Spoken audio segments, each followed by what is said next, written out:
Hello, and welcome to SENsational, the special educational needs podcast brought to you by Witherslack Group. My name's Laura, I'm a senior occupational therapist for Group, and we have SEN schools all over the country and support almost 2,000 young people and their families every day.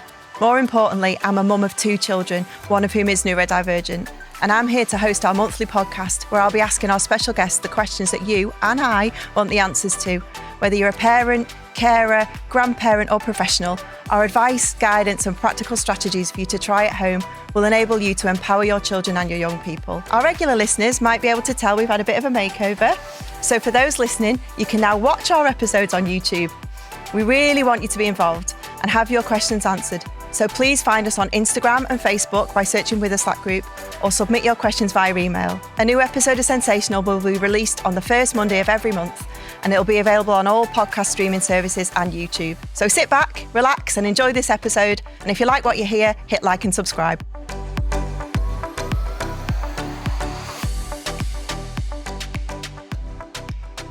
Welcome to the SENsational podcast. In this episode, we're joined by Anne-Marie Harrison from Ideas Afresh. Hi, Anne-Marie, welcome. Hi, thank you. How are you doing today? I'm good, thank you, and thank you for having me. It's lovely to no be worries. with you. I think our regular listeners will be familiar with some of the advice that you've joined us to discuss around children with neurodiversity and autism.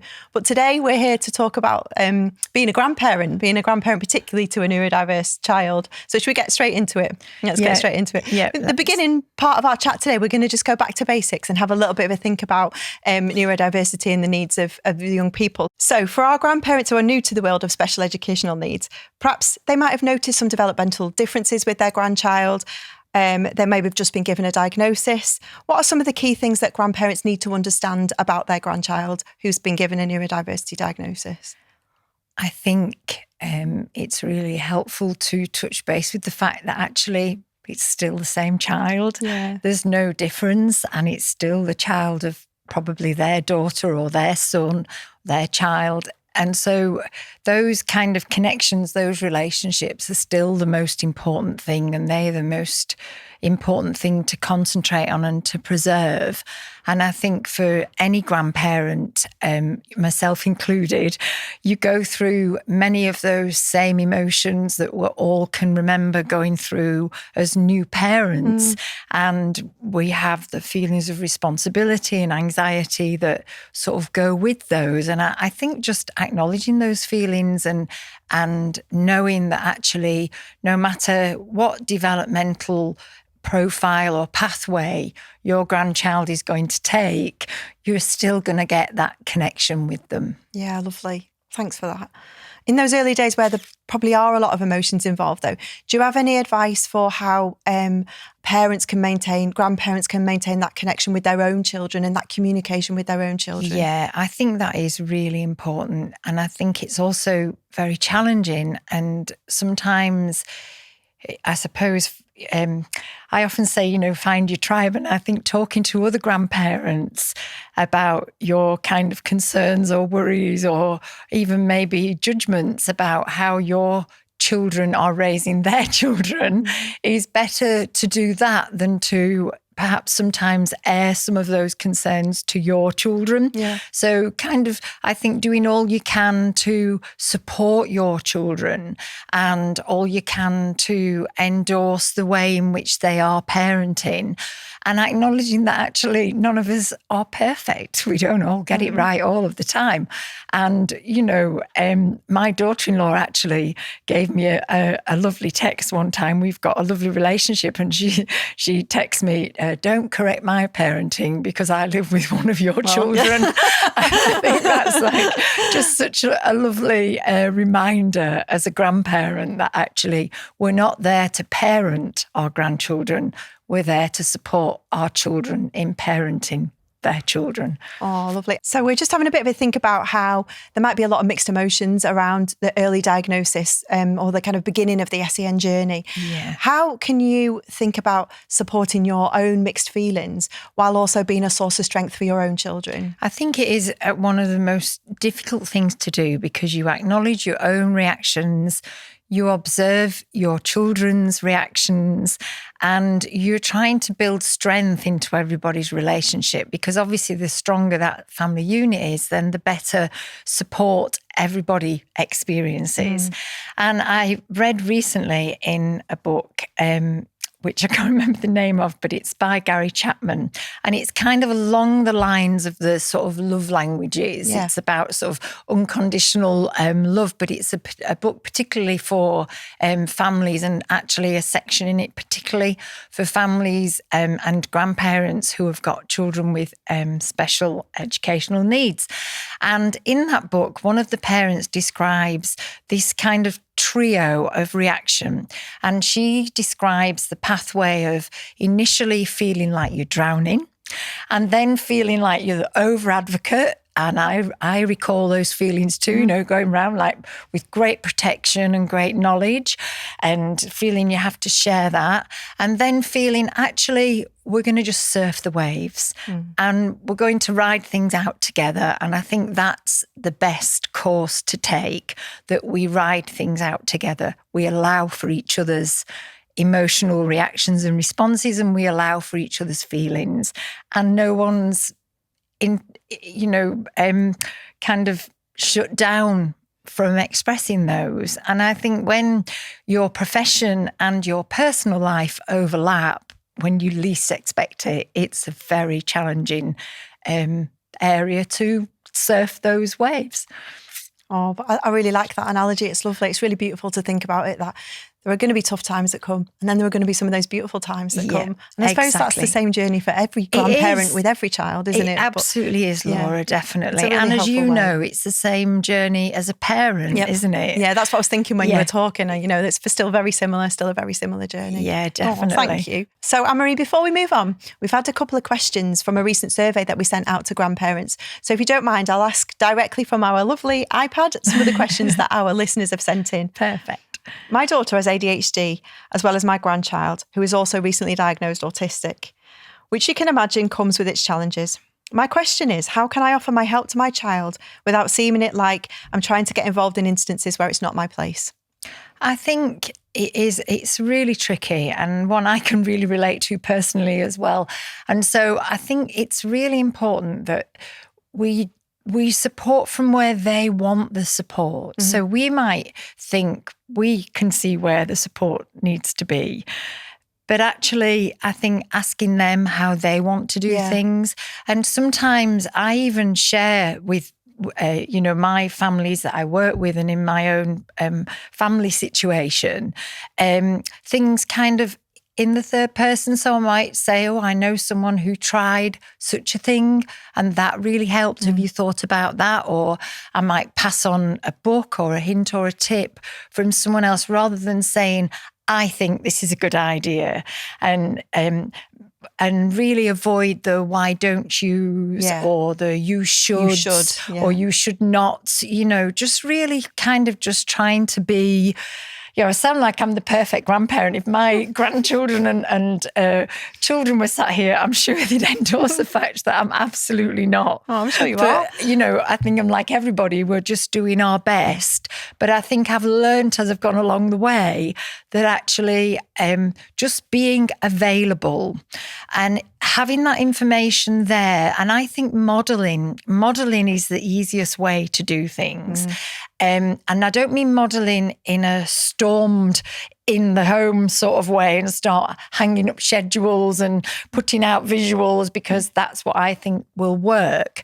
But I think modelling things like, particularly in your own home. So, for example, one of my grandchildren has misophonia, and so he finds it particularly difficult to enjoy meal times, and particularly with the family. So in my cutlery drawer at home, I have a little pair of flares because I know he will wear them and he'll tolerate them. But they're there in the cutlery drawer because inevitably, often at home, sometimes, someone says to him, well, why haven't you put your flares in? Or it's you have to learn to manage this. Why haven't you? And I think if they're in the cutlery drawer and I have them just labelled as munch mufflers, then, there's a bit of novelty there. There's a bit of fun and they're there for him to see. So I'm not saying to the families I'm working with, oh, you really should be putting them in your cutlery drawer, but I'm modelling as best I can. And I think for us. Grandparents have a better opportunity than professionals to be able to do that because they often are in the thick of being part of that family life. So, just gently modelling, I think, can be sometimes really helpful. Fabulous, thank you. I'll just jump in there and say, flares are not the 70s trousers that we all had back in the day.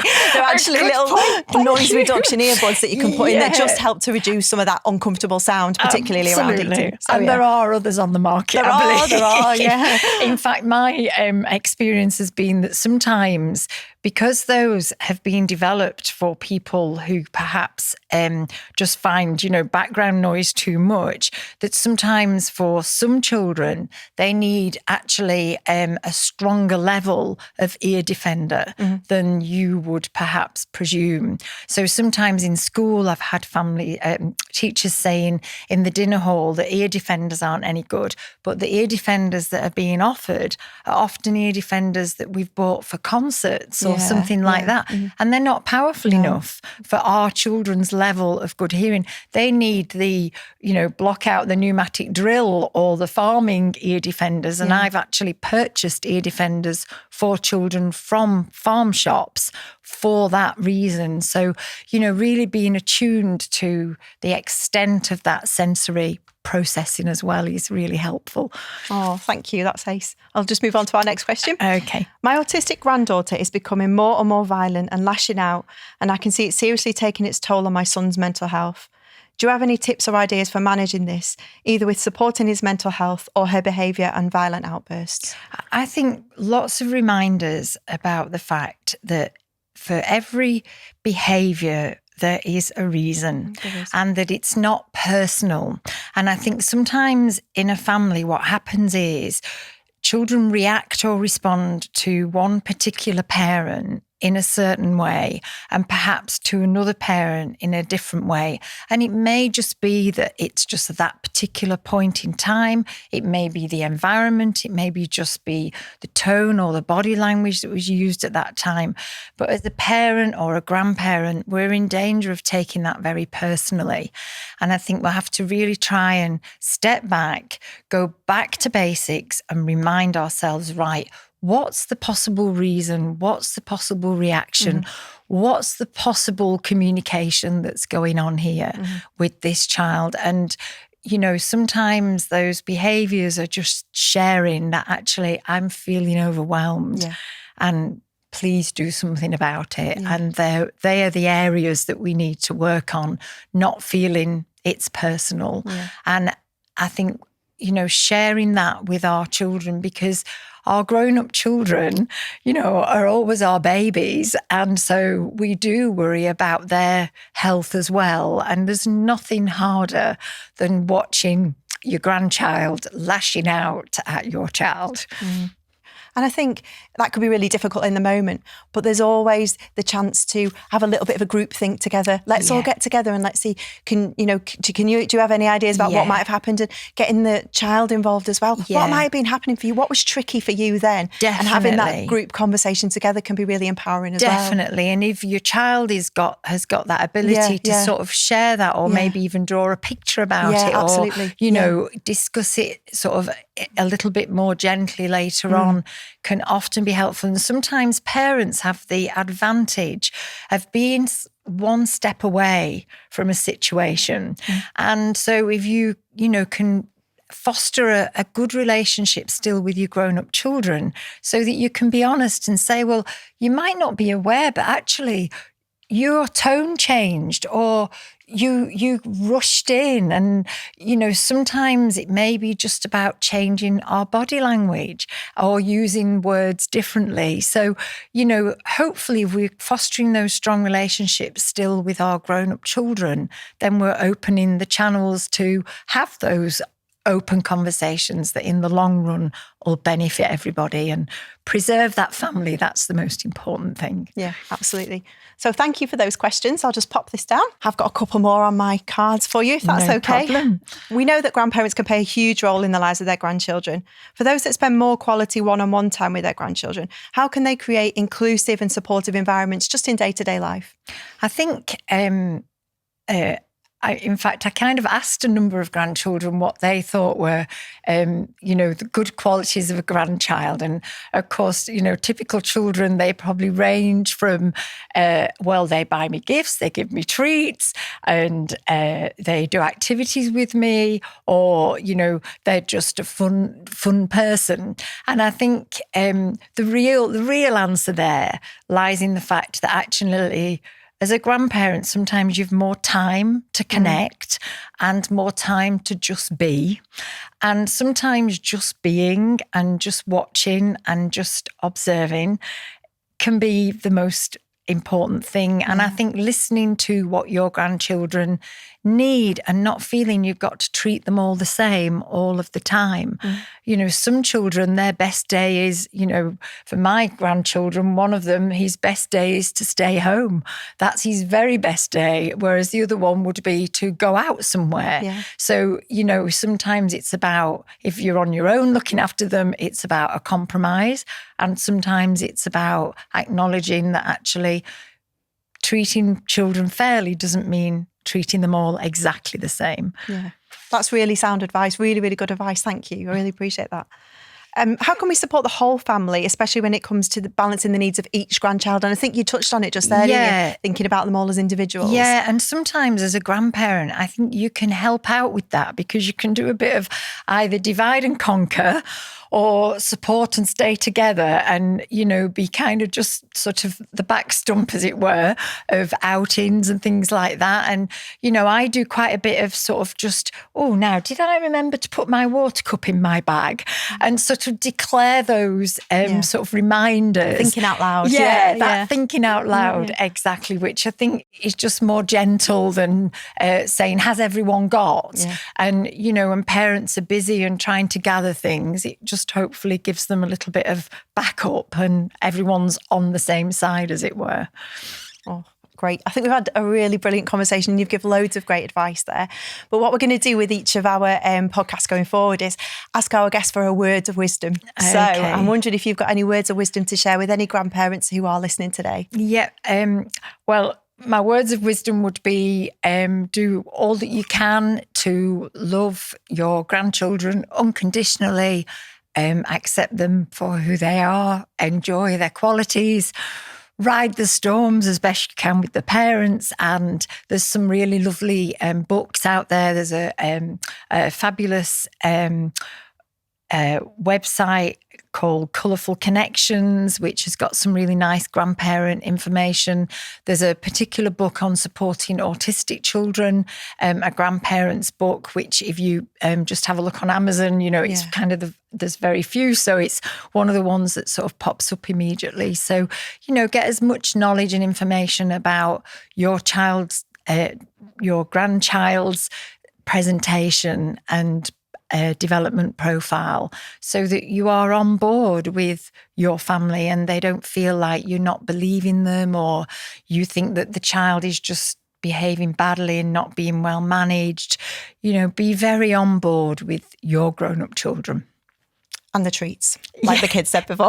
Definitely. Thank you so much for joining me today. I think what we'll do is we'll pop some of those book recommendations in the bio for the podcast so that people know where to access them from. Thank you for joining us today for this episode of SENsational. If you like what you hear, please click like and subscribe, and we'll see you again for another episode soon.